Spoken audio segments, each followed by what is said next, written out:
Hi அஸ்ஸலாமு அலைக்கும் friends, welcome to ரஜப்னிஷா kitchen.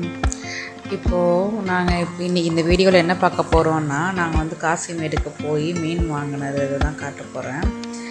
நாங்கள் வந்து இன்றைக்கி சண்டேயில், ஸோ இன்றைக்கி வந்து ஃபிஷ்ஷு வாங்கலான்னு, அடிக்கடி சிக்கன் மட்டனே வாங்குகிறோம் அப்படின்றத ஃபிஷ்ஷு வாங்கலாம் அப்படின்னு சொல்லிட்டு காசிமேடு போனோம். சண்டே அதுவுமே ஏன் போகணுன்னு ஆயிடுச்சு, அவ்வளோ கூட்டம். நானே எங்கள் அப்பா எங்கள் அம்மா 3 பேர் தான் போயிருந்தோம். செம்ம கூட்டம். சரி, ஓகே, ஒரு மீன் வந்து இன்றைக்கி சாப்பிட்டே ஆகணும்னு ஒரு கிரேவிங்ஸ்லேயே எனக்கு இருந்தது. நான் தான் அடம் பிடிச்சி எங்கள் வீட்டில் மீன் வாங்க சொல்லியிருந்தேன். வஞ்சரம் ஃபிஷ் வந்து சாப்பிடணும்னு ஆசையாக இருந்தேன்னு சொல்லி வாங்க சொல்லியிருந்தேன். ஆனால் ரேட்டு செம்ம அதிகம் ஃப்ரெண்ட்ஸ். கேட்க 2500, 3000, 5000, 7000ன்றாங்க. இது அசால்ட்டாக சொல்கிறாங்க. அந்த காலத்துலலாம் வந்து எங்கள் அப்பா அம்மாலாம் மீன் வந்து 100 ரூபாய்க்கு 50 ரூபாய்க்கு வாங்கி கொடுத்துக்கிட்டு இருந்தாங்க. அது கூட 30 ரூபாய்க்கு வாங்கி கொடுத்துட்டு இருந்தாங்க. இப்போது என்னடானா 5000, 7000 அசால்ட்டாக சொல்லிக்கிட்டு இருக்காங்க. ஆனால் மீன் எல்லாமே செம்ம ஃப்ரெஷ்ஷாக இருந்தது. இங்கே பார்த்தீங்கன்னா எல்லாமே நல்லா ஃப்ரெஷ்ஷாக இருந்தது. பார்க்குற எல்லாத்தையுமே வாங்கணும்னு ஆசையாக இருந்தது. ஆனால் நம்மள்ட்ட அந்தளவுக்குலாம் பட்ஜெட் கிடையாது. சரி, நமக்கு வந்து இன்னையோட இது வந்து வஞ்சர மீன் சாப்பிடணும் அப்படின்றது மட்டும்தான்.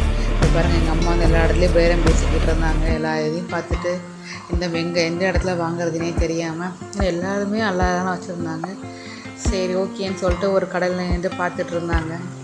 மீன் வந்து இவங்க வந்துட்டு 1500 சொல்லியிருந்தாங்க. 2 மீன் வந்து எங்கள் அம்மா வந்து பேசி 1000 ரூபாய்க்கு கொடுங்கன்னு சொல்லி எங்கள் அம்மா பேரம் பேசி ஒரு வழியாக வந்து 1000 ரூபாய்க்கு வாங்கிட்டாங்க.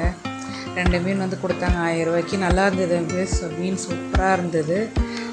காசிமேடுக்கு போனதுக்கு அது வந்து ஒர்த்துன்ற மாதிரி தான் இருந்தது. அப்புறம் ஃபைனலாக பேசி 1000 ரூபா கொடுத்துட்டு வந்துட்டாங்க. நல்லா இருந்தது ஃப்ரெண்ட்ஸ். மீன் உண்மையாக ஃப்ரெஷ்ஷாக இருந்தது. விதமாக காசிமேடுக்கு போகணும் அப்படின்றது. அதுக்கப்புறமா மீனை வந்து வெட்டுறதுக்கு போயிருந்தோம். அங்கேயுமே அவ்வளோ கூட்டம். ஏன் தான் இன்றைக்கி போகணுன்ற மாதிரி இருந்தது. செம்ம இது. காலையிலேயே 6 மணிக்கே கிளம்பி போயிட்டோமா, ரொம்ப இதுவாக இருந்தது.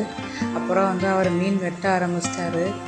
அவர் வெட்டினது வந்து அழகாக வெட்டியிருந்தார். அதை பார்க்கறதுக்கே நல்லா இருந்தது. அதை பார்த்துக்கிட்டே இருக்கலாம்னு எனக்கு இருந்தது. ஆனால் அவர் வெட்டுறதையே தான் பார்த்துக்கிட்டு இருந்தேன். நல்லா வெட்டிகிட்டு இருந்தார்.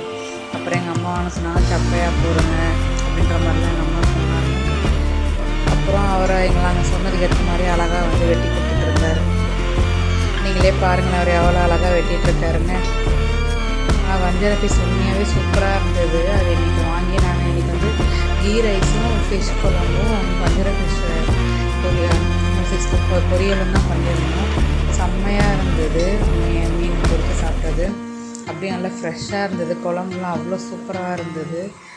மீன் வந்து அங்கே போய் பார்த்து எறாவும் பார்த்துருந்தோம். எறாவும் நாங்கள் வாங்கியிருந்தோம். பட் அதை வந்து வீடியோ எடுக்க மறந்துட்டேன். எறா வாங்கியிருந்தோம், வஞ்சரம் ஃபிஷ் வாங்கியிருந்தோம். அப்புறம் சங்கரா மீன், எங்கள் அப்பாவுக்கு வந்து சங்கரா மீன் ரொம்ப பிடிக்கும். சங்கரா மீனும் வாங்கியிருந்தோம். ஆனால் அதை எடுக்க மறந்துட்டேன். அதை அடுத்த வீடியோவில் வந்து நான் அப்லோட் பண்ணுறேன். பார்த்தீங்களா எவ்வளோ அழகாக வந்து ரவுண்டாக வெட்டிக்கிட்டு இருக்காருன்னு. சூப்பராக இருந்துச்சு மீன். நீங்களும் எல்லாருமே காசிமேடுக்கு போய் வந்து வாங்குங்க. ஏன்னா அங்கே வந்து எல்லாம் ஃப்ரெஷ்ஷாகவும் ரேட் அஃபோர்டபுளாகவும் இருக்குது. நல்லாவும் அவங்க இது பண்ணுறாங்க. எல்லாமே சூப்பராக இருந்துச்சு ஃப்ரெண்ட்ஸ்.